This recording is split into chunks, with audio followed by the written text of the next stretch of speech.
شروع کرتا ہوں اللہ تعالیٰ کے نام سے جو بڑا مہربان نہایت رحم والا ہے۔ محترم ناظرین السلام علیکم۔ آج کے اس ویڈیو میں بیان کریں گے کہ زلزلے کیوں آتے ہیں، زلزلوں کے پیچھے کیا وجہ ہے، سائنس کی روح میں اور قرآن و حدیث کی روح میں۔ اگر آپ نے ابھی تک میرا چینل سبسکرائب نہیں کیا ہے تو پلیز سبسکرائب کریں، ویڈیو کو آخر تک ضرور دیکھیے۔ سائنس کی روح میں زمین کے اندر تہوں میں چٹانوں کے درمیان عرصے سے جاری حرکات یعنی حرکت کے باعث پیدا ہونے والی توانائی کے اخراج سے سطح زمین پر پیدا ہونے والی ہلچل کا نام زلزلہ ہے۔ زلزلہ قدرتی آفات میں سب سے ہولناک اور تباہ کن تصور کیے جاتے ہیں۔ یہ اچانک آ جاتے ہیں اور پلک جھپکتے ہی بے شمار انسانوں اور بستیوں کو تباہ و برباد کر دیتا ہے۔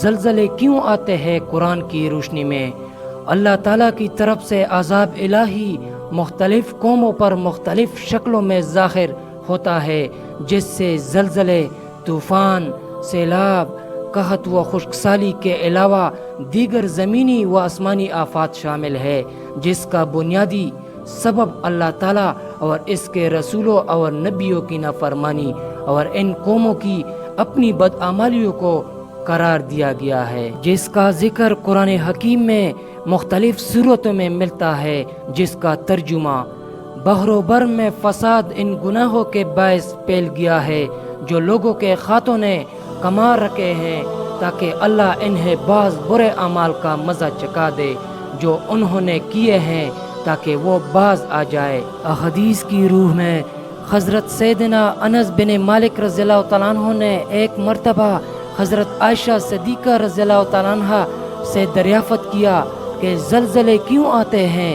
ام المومنین نے فرمایا، جب لوگ زنا کو حلال کر لے، شراب پینے لگے اور گانے بجانے کے مشغلہ کو اپنا لے، تو پھر اللہ کی غیرت جوش میں آتی ہے اور زمین کو حکم دیتا ہے کہ زلزلہ بے پا کر دے۔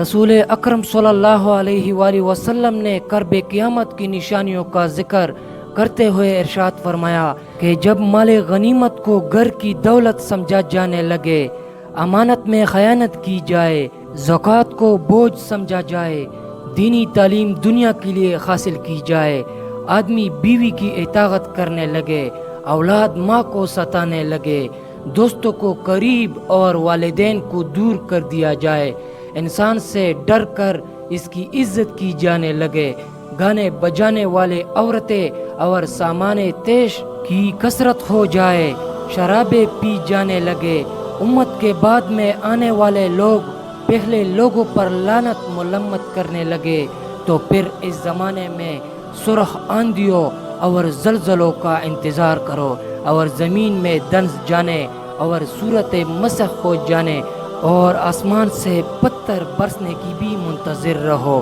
اور دیگر آفات اور نشانیوں کا انتظار کرو جو اسی طرح ظاہر ہوگی جیسے کسی لڑی کا دھاگا ٹوٹ جائے تو لگاتار اس کے دانے گرتے رہتے ہیں۔ محترم ناظرین، اللہ ہم سب کو اس آفات اور زلزلوں سے محفوظ رکھے۔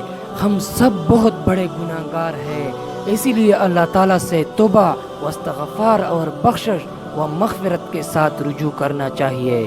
محترم ناظرین، میں آپ کو اسی طرح ویڈیو لاؤں گا۔ اگر آپ میرے چینل پر نئے ہیں تو چینل کو سبسکرائب کریں، ویڈیو کو لائک کریں۔ ملتے ہیں نیکسٹ ویڈیو میں، اپنا بہت سارا خیال رکھیں۔ اللہ حافظ۔